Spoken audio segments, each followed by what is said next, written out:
Hello and welcome to a beautiful summer day here in New Jersey. Summer vacations are in full swing. Life is a bit slow and all of us are moving at our own pace. Hi y'all, this is Dipty and welcome to my channel Life Admin 365 and welcome to a day in my life video. It's Tuesday, July 26th and about 6:30 a.m. I have been up for about 30 minutes, in which time I freshened up, did some floor yoga, and heading downstairs. I always start my day with a prayer of gratitude, appreciation, and request for blessings and well being.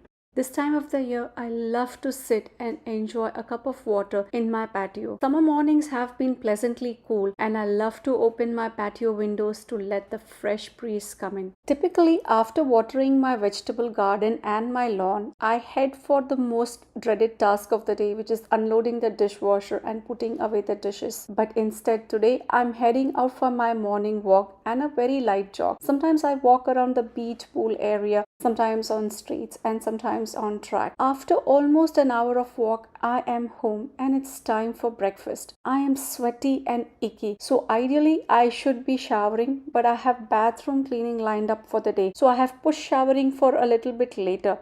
Instead, I'm refreshing myself with quick splashes of water to my face and drinking a tall glass of cold water. With water heating for coffee, I am unloading my dishwasher. And as you can see, the upper washing basket is missing. The pegs that were holding it in place broke when I pulled on it strongly, and now I only have the bottom half to work with, which means all the small things that went on the top need to be hand washed. Ah, what a pain in the wrong place. Anyways. With my French press coffee ready and tawa preheated, parathas are ready to be reheated.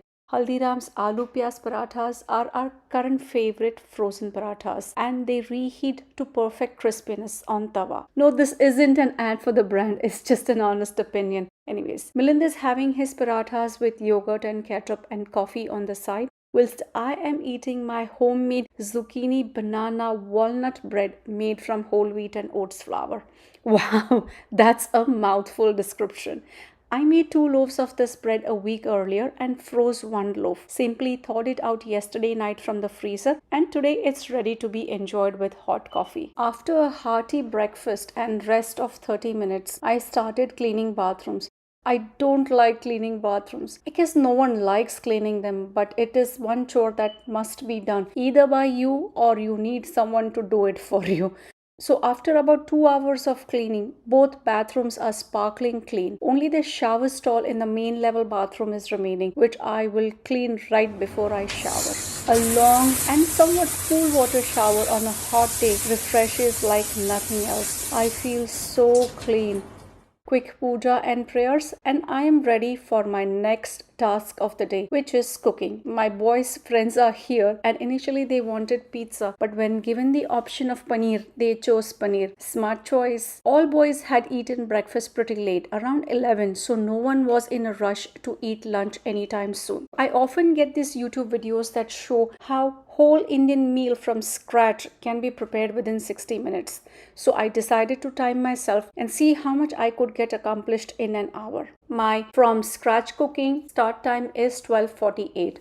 I'm starting with rinsing and soaking half a cup rice and half a cup of moong dal for making dal fry. While these are soaking, I'm getting out all the required ingredients from the refrigerator. I need cilantro, green chilies, ginger, and the likes. I already have 4 large onions out and ready to be chopped. I will chop 3 of these roughly for making the multi-purpose curry masala base, and 1 I will chop finely for making dal fry. Placing a ceramic coated pan on medium heat and adding about 1/4 cup of avocado oil, followed by half of the roughly chopped onions, 8 peeled garlic cloves, 4 slit green chilies, 2-inch peeled and chopped ginger, and lastly the other half of the roughly chopped onions. Giving everything a good stir, followed by the addition of 1 cup of canned tomato puree. Spice-wise, I'm adding half a teaspoon red chili powder and half a teaspoon turmeric and giving the masala a good mix. Adding salt per taste and giving the mixture a good stir once more. Keeping it for cooking for about 7 to 8 minutes or up to 10 minutes on medium-low heat. While that is cooking, I'm placing the 20 minutes soaked and rinsed moong dal for pressure cooking for only 2 whistles. I don't want it to overcook. running back to the counter and finally chopping the last onion for preparing the dal fry. Checking back on the masala cooking in the pan and giving it a good mix once more. Onions have softened considerably and I'm moving this pan off the stove, and in its place I'm placing a pot of water for boiling. Salting the boiling water followed by the addition of rinsed and 30-minute soaked basmati rice. I'm using 1.5 cups of water for this half cup of soaked basmati rice. While rice is cooking, I'm cleaning and loading the dishes in the dishwasher from the morning's breakfast. I'm moving the rice pot to finish off the last cooking on the back burner, and in its place, I'm placing another pot to prepare the tadka dal. To it, I'm adding 2 tablespoons of avocado oil, and when hot, I'm adding half a teaspoon of mustard seeds and waiting for them to crackle. In that time, I'm releasing the pressure from the pressure cooker so that I don't overcook the dal. Now that the mustard seeds have cracked, I'm adding green chilies followed by the finely chopped onions and half a teaspoon of turmeric. Quickly checking on the rice cooking on the back burner, and looks like it needs another minute or so to cook. Back to the dal fry ingredients. Sauteing onions with the masala for a couple of minutes and checking back on the rice. Looks like it's almost done. Turning off the heat and covering it with plate. Coming back to dal fry tadka, adding 1/4 cup of tomato puree and 1 tablespoon of powdered garlic. Giving the mixture a quick stir and then adding 1/4 teaspoon of cumin powder and 1/4 teaspoon of coriander powder. Giving everything a good stir once more and then adding in pressure cooked moong dal. Adding 1.5 cups of water and bringing dal to a gentle boil. In that time, transferring the cooked rice from the pot to a serving bowl. Once the dal comes to a gentle boil, adding 1 teaspoon of garam masala, 1 teaspoon of lemon juice, and finely chopped cilantro leaves. Giving everything a good stir and letting it simmer for a few more minutes before taking it off the heat to a cooler surface. Kneading 3.5 cups of whole wheat flour or atta with little bit of oil, little bit of salt and water to form the chapati dough. It's about 140, which means I have less than 8 minutes to finish my entire prep, and I don't think I'm anywhere near it. So while the stand mixer is kneading the dough, I am quickly puring the multi-purpose curry masala that has cooled down. And here is a quick look at everything that I got made in 1 hour. Made 3.5 cups of dough for roti, 6 cups of all-purpose curry masala or the multi-purpose curry masala base, cooked rice and cooked dal fry transferred from cooking pots to their containers, and lastly a bunch of utensils washed and kept for drying. I've already shown you that my dishwasher is only 50% of its capacity because the top basket is missing, so I have to do a lot of washing by hand, and I think that's where I spent quite some time. While everything is neat and tidy, lunch is far from done. So first thing I'm doing is chopping up 500 grams of paneer and frying it very gently in about 4 tablespoons of butter. I'm using the same pan that I use for preparing multi-purpose curry masala. Once paneer seems to have fried a little bit, I'm adding about 2 tablespoons of kasuri methi that I rub between my hands and about half a tablespoon of salt. Then I'm adding about 3 cups of the prepared multi-purpose curry masala and giving it a good stir. Then adding in about 1.5 cups or 2 cups of water and giving everything a thorough mix, bringing the mixture to a gentle simmer and lastly garnishing it with chopped cilantro. Time to prepare rotis. While the paneer was simmering on one end, I was quickly rolling out rotis on the other end. Last thing on my to-do list is roasting all the prepared rotis and serving them to the kids. Initial plan was to make 14 rotis for all of us, but at the last minute, Milan said that he did not want rotis.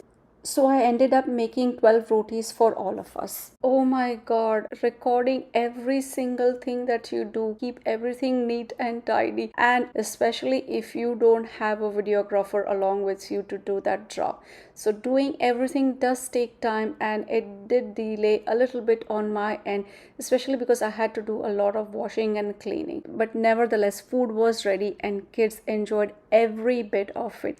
Lunch is done and I have transferred all the leftovers into the containers. I did make double batches of paneer makhani as well as dal fry, so I will have enough leftovers for tomorrow. And by the end of 2.5 hours, my kitchen is completely clean. Sink and counters are clean. All the washed up utensils are dried and put back in their spots. Floors are swept and mopped, and I feel really good. But in my haste, I completely forgot that I still need to transfer transfer the leftover multi-purpose curry base. So that's what I'm doing. After transferring the extra multi-purpose curry base, I am freezing them for later use. After readjusting and giving everything a tap, I have about 3 cups of this multi-purpose curry base. In the freezer it goes. One more thing that I'm doing is putting my ice cream container for freezing because I'm planning to make ice cream in the next couple of days. And after a lot of hard work, especially after cleaning the bathrooms, I think I deserve a good rest. While I was snoozing, kids went out and had a great time walking around the neighborhood and playing at the pool. I have been snoozing for over an hour and it's time for me to get up. I am very tired and have no desire to cook anything for the rest of the day. So pizza it is. Even though they didn't want to eat pizza in the morning, I think they are very happy to have it now. While they are having their pizza, I am back to my favorite spot in my backyard patio and I am doing some editing work for my YouTube video. It's been close to 8:30 now and kids play date has come to an end, but I still have a few more things that I need to do before I call it a night. I have to water my front yard. My home doesn't have an inbuilt sprinkler system, so I have to set it up to manually water my front and backyards. It's no big deal. I love doing it. Home has become so quiet. Kids are doing their own stuff, and once again I am back in my favorite spot enjoying some evening cool breeze. Time to call it a night and do my nightly routine. Closing and locking patio windows and doors and ensuring that everything is secure. I am heading inside and for a change, my sink is full of dishes. Typically this does not happen, but like I said, my dishwasher is running only to its half capacity so that when this lot comes out, I can put these rinsed dishes back in the dishwasher. Oh my god, it's so complicated. Melinda is home from his golf game and is watching Comedy Circus on Sling TV, I believe.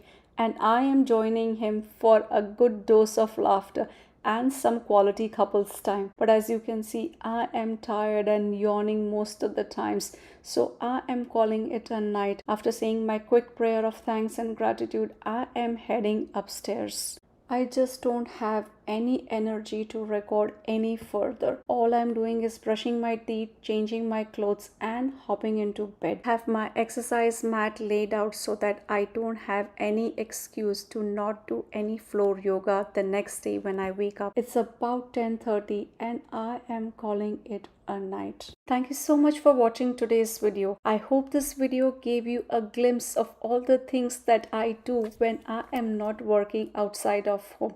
I love to entertain, I love to cook, not so much clean, but I do love to organize. So if you like today's video, do give it a big thumbs up, share with your family and friends, and do let me know in the comment section. And if you haven't already subscribed, do subscribe to my channel Life Admin 365 for more meal planning, meal prepping, recipes, and an oddball like a day in the life video. See you all in the next one.